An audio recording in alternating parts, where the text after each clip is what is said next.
Hi, welcome to Chapter 6 on reward and performance theories. So this chapter really covers off various performance and reward mechanisms and how to create drive through self-leadership, deal with some of the self-negatives that affect us all the time, and understand if money really motivates. It's going to be one of my popular subjects that I love talking about during this chapter. So we're going to go through this chapter with various organizational behavior reward mechanisms. So we'll cover off the first one, which is called membership seniority-based rewards. It's really the most popular form of reward mechanisms that we see in the workplace, and many of the managers that attend the class and students have voted this as the most popular form of reward mechanisms that they have in the workplace.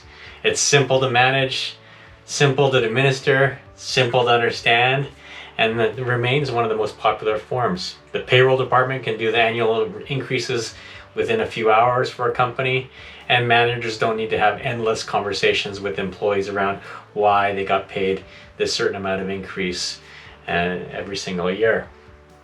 So the pros, it's really simple. And also attracts many applicants to the job.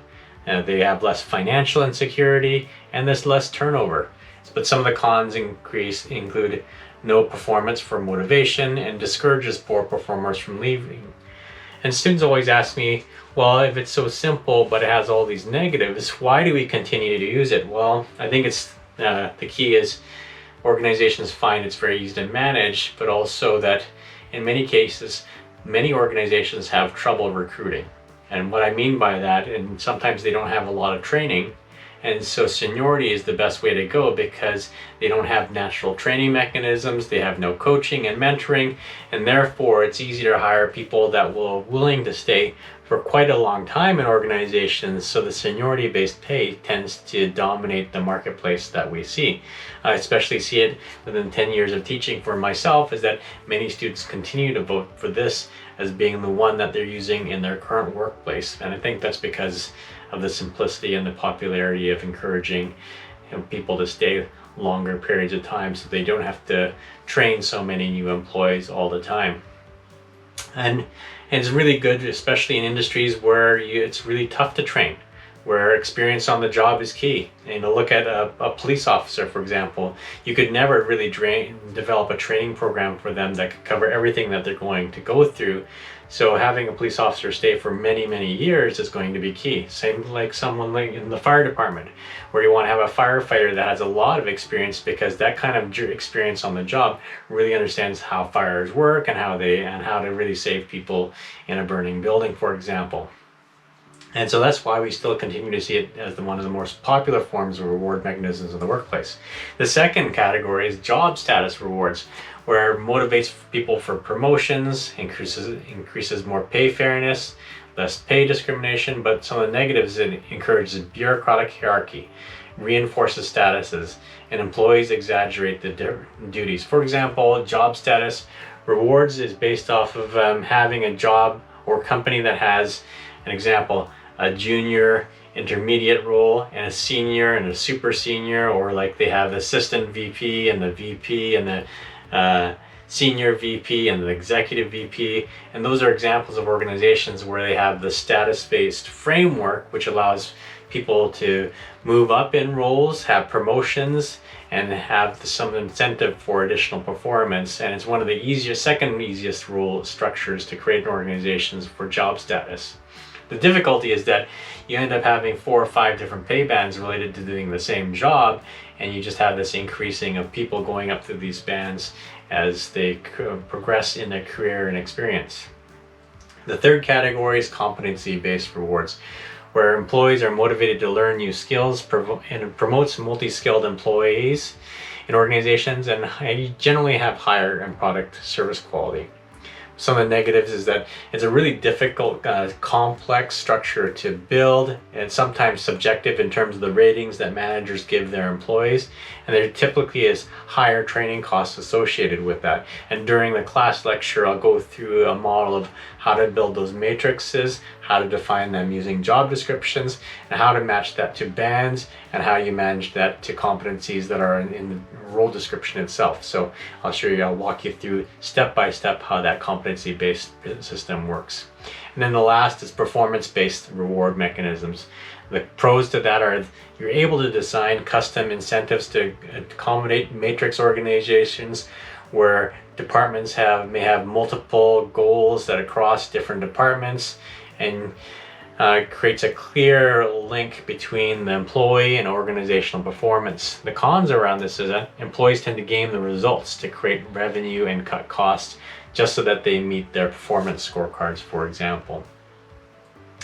In the class lecture, we'll talk a lot about how we can improve effectiveness by linking the rewards to performance, making them relevant for employees so that they feel like they care about them, making sure that team rewards, in addition to interdependent, individualized rewards, and ensuring rewards are valued, and be aware of some of the unintended consequences that can come around from some of these performance and reward mechanisms that we have.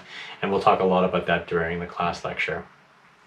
Some of the things that I think that's really important to point out in the McShane textbook is really that when it comes to improving workplace effectiveness, the job characteristics model is a really fantastic resource for you.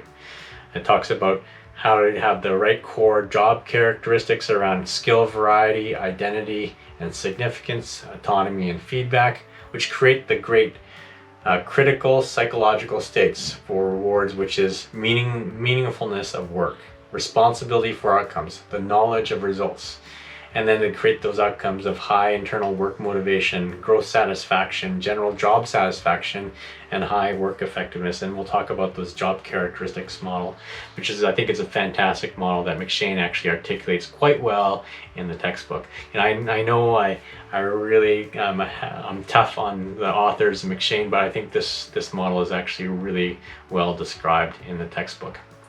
And then we'll talk about concepts of empowerment in the workplace, how to get people to have meaning and competence and impact. And then we'll also talk about in the lecture around the concepts of self-leadership.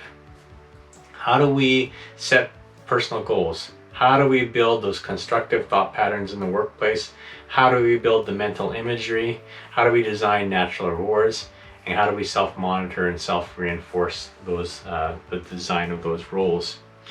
And I think one of the things students really seem to enjoy is the concepts of mental imagery and constructive thought patterns is so important in self-leadership theory. And we'll talk a lot about that. And some of the work that I'll bring to the class lecture is Peter Jensen's work on how he coaches Olympic athletes in terms of performing really, really well through their own self-leadership and self-talk and mental imagery strategies. And we'll talk a lot about also how high-speed sports theory in terms of coaching actually plays well into organizational behavior here. And then I also wanted to point out the video that I've loaded into the class Prezi slides from Alison Ledgerwood at UC Davis, talk about her research about us as people getting stuck into the negatives because we dwell so much more on the negative issues versus the positives in our lives, and how we can get stuck in that and how to address those problems. And Alison does a fantastic job on talking about that lecture as well. Also, what I wanted to bring to you too is also some great topics on some alternative readings, which is Drive from Dan Pink, one of my favorite authors at the moment, who talks about the importance of having autonomy, mastery, and purpose in your workplace so that you can perform really well, and how he identifies how money impacts their work.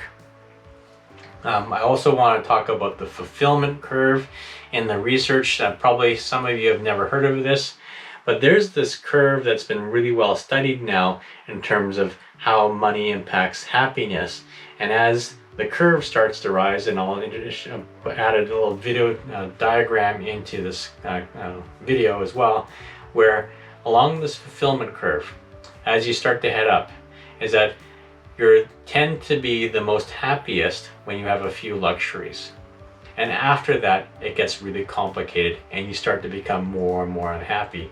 And we see this research coming from, for example, people becoming instant millionaires, for example, and you wonder why they're not happier than they could be, right? And we'll talk about why this fulfillment curve is such a good way of articulating why some of these millionaires tend to be unhappy because of this research. We'll also talk about some really good books on the topic of how money is a motivator in terms of Skildinski's work on how much is enough, the love of money, and the case for the good life in the workplace. And they've done some really fantastic research in identifying how money actually impacts our satisfaction in the workplace. And talks about this, the concept of the storyless economy, where sometimes our restlessness for more every single day causes us to be less happy in the workplace. I also want to talk about some work from Sean Anker, talking about the happiness advantage. He wrote this fantastic book, and I'll also put in the Prezi slides a great video and a TED Talk, and please watch that because he's so funny in the TED Talk, and it's a really great fun to watch him talk about what makes people happy. And put in he talks about the 7 principles through positive psychology that makes people happy, and some great things that I read in this book, with also talking about the 20-second rule, about how making sure you're creating good habits out of this to create positive leadership for yourself, and also investing into, basically social investment by really developing good community interactions to create success. And we'll talk more about Sean's work in terms of understanding what makes people happy. And also want to talk about Stumbling on Happiness with Daniel Gilbert's work. He did some fantastic work in the 80s and the 90s in terms of understanding what makes people happy. So we'll go through that lecture as well, and I'll give you some good examples of, in this book, how he describes how in many cases buying things doesn't really make us happy. He did some studies on children in enclosed environments, where he would put them in a room and ask them to eat a plate of cookies and rate on a scale of 1 to 5 how happy they were, and they would rate them as a 5. But then he would put other kids in the same room eating basically a plate of chocolate bars or something even better, and then the kids who were eating the cookies would rate all of a sudden that plate of cookies lower. And that's because we're constantly comparing ourselves. And this is also what we're talking about in the concept of the hedonistic treadmill, or hedonic adaptation, is that basically as we chase material objects in our life, we just compare to the next rung up.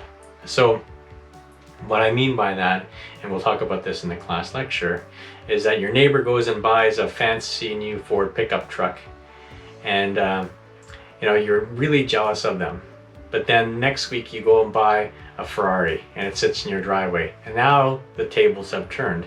Your neighbor is no longer happy because now you've bought a Ferrari. You may be happier, but then all of a sudden that Ferrari ages by 10 years, and then neighbor further down the street buys a brand new Lamborghini that's brand new, and then all of a sudden your happiness declines. But you're also saddled with the burden of trying to maintain this Ferrari, and so therefore you're even more unhappy than when you started before. And this is what we're talking about during the class lecture around the hedonistic treadmill, and I'll explain this theory a little bit more in detail.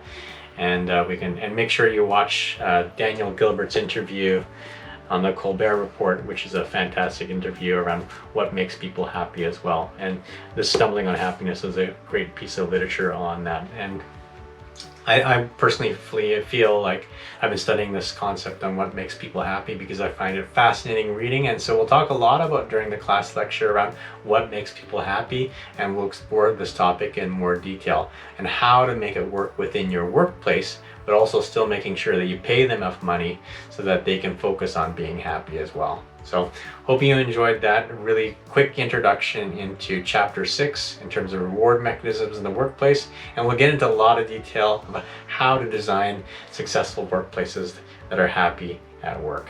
Okay, see you guys soon, and I can't wait to see you soon. Okay, bye.